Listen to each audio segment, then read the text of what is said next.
A secret to keep smiling is to make others smile. Help others to be happy, and you shall be happy forever.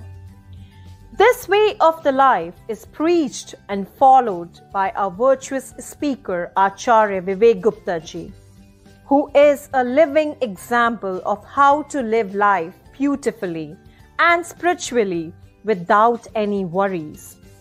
Acharya Vivek Gupta ji is the Acharya of Chinmaya Mission, Canada. He was brought up in Canada. He is a disciple of Pujaniya Swami Tejomayananda ji, whose continuous blessings and guidance has led his spiritual path. He joined Chinmaya Mission during high school for his spiritual excellence. As a successful Canadian business graduate, he believes that self-education remains incomplete without acquiring spiritual knowledge. He has perfectly quoted life in one sentence. Life is a gift. Living is an art. The more you explore it, the more you love your life. I would like to welcome Acharya Vivek ji. Please enlighten us all with your divine light.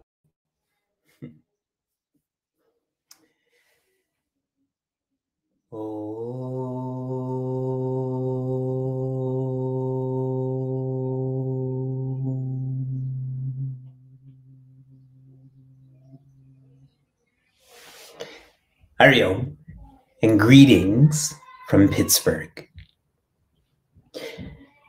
I've been part of the International Yoga Week celebration that United Consciousness is organizing. And as I listened to the different speakers, as I watched the different seekers, I feel undeserving to be included in this celebration. Yet this is my responsibility, which I humbly appreciate. In advance, I wish everyone the best during this International Yoga Week. The responsibility I've been given is to share insights into Satya, the foundation of life. Some years ago, I was in London and I was speaking to a group of families. There was kids there, there were adults there. And I'd asked all of them, why do you come here? Why do you come to these self-development programs? And one high school student raised his hand and said, I come here to learn how to make money. And after he said that, I said, you came to the wrong place. Here you don't learn how to make money, you learn how to give money. I wanted to know why he said this, so I started to probe him. What will you do with money? He said this. What will you do with that? He said this. And this kept on going on. He was an intelligent young man. Until finally, his Balavihar teacher, his self-development teacher, shuffled back and hit him with her elbow and said, just say happiness. And so he said happiness, and there's nothing else to probe then. If I asked all of you, are you happy? The majority would say yes. But then you're still giving me the opportunity to ask why. And the majority of you will say, because of this, this, and this. Just like that high school student. Right now, we are happy because of. That's called context. Like here, it's sunny outside, so I'm happy. This does not last. This is a game that never ends. And so, for anyone who's logically thinking about happiness, one's experience should be to be happy, not because of, rather despite of. Despite the rain, despite people's opinions, that is called content. to grow from being happy because of to being happy despite of is called yoga. Yoga is being better. How? How does one evolve in this way? One needs a guide. Just like I need a driving instructor to learn how to drive, or I need a chief resident to teach me how to fix a vein, we need a guide for this subjective science, this subjective terrain. And the guide that we're focusing on to be better is Rishi Patanjali. The word Rishi means seer, S-E-E-R. One who can see what another person cannot see. One who can see what I can't see. Rishi Patanjali has developed a program for us to develop. This program is called classically as Ashtanga Yoga. Betterment in 8 ways. And the first part of this program, the first rung in this betterment is called Yama. Yama, in a very simple English way to understand, is don'ts. Don't do this, don't do that. And this makes complete sense because when we don't engage in that which harms us, it's almost like we create space in our lives, space in our heads to start to do what helps us. Within the yamas or don'ts, a practice is called Satya. Satya has many definitions. The most popular being truth. This is from a very high perspective. Truth, existence, and so on. Who can relate to that? So then what do? We take Satya or truth and take it to a very diluted perspective. We make this legal. We make this verbal. You're telling me the truth and you're not telling me the truth. How? I keep using the word how because I want this to be practical.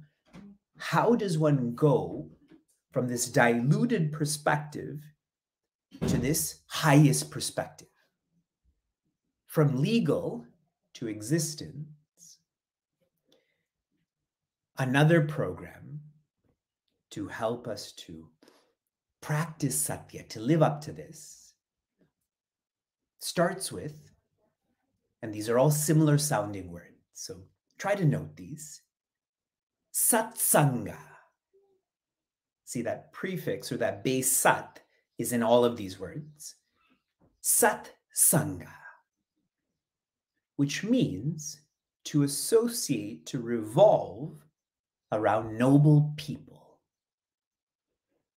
If I can share this in English, it would be, how about inclusivity? Inclusivity. That evolves to sattva. Sattva. This is associating with noble books. If I can use an English word, it would be integrity. When I'm associating with noble books, that is the words of noble people, what makes them noble is their integrity. I start to invoke the same. Next, the evolution of this is Satya. It is the association with noble thoughts. From people to books to thoughts, we're internalizing this. In English, ideally. I know that doesn't sound so appropriate, from inclusivity to integrity to ideally, but I like how it sounds still. Ideally, to have noble thoughts, that is an ideal mind. Then, the final evolution of this is to Sat. And Sat is no longer about association with people or books or thoughts. It is awareness, existence, awareness, joy. Satsanga, Sattva, Satya, Sat. Zooming into ideally, when one's personality is directed towards an ideal, this ideal becomes a lighthouse in one's day, in one's week. Visualize this. And this is even in the title, Foundation for One's Life. If you're a ship and you're trying to find your way home, when it's rainy, when it's dark, it is that lighthouse that you follow.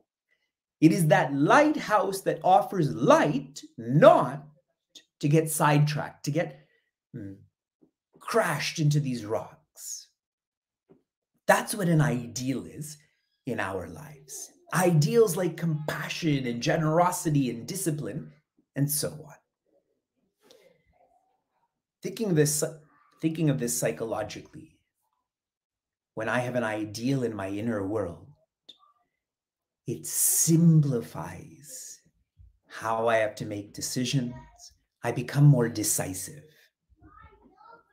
Isn't that what we all want, to become more decisive? And how do you know that you have an ideal, you're becoming decisive? The mind becomes quieter. Sharing Satya in one more way. I told you, yamas means don'ts. So Satya has a very high definition of existence, a very low definition of legality, verbal truth. The practical definition for Satya is non-compromising. Non-compromising. You have an ideal and you follow this ideal without compromise. Whatever we input into our bodies, we output also. If you drink lots of water, you're going to output that. If you input a lot of sugar, you're going to output that too. By inputting noble people, that helps us to input noble books, helps us to input noble thoughts, and our output will be the same. This can be the foundation of our lives, and we can be the foundation for the people next to us, like my noisy kids right now. Once again, my appreciation to all of the organizers, all of the speakers, and all of the seekers during this noble celebration. My prayers for everyone to be strong in following their own betterment. Be well. Hari Om. Hari Om. Thank you very much, respected Acharya Vivek ji.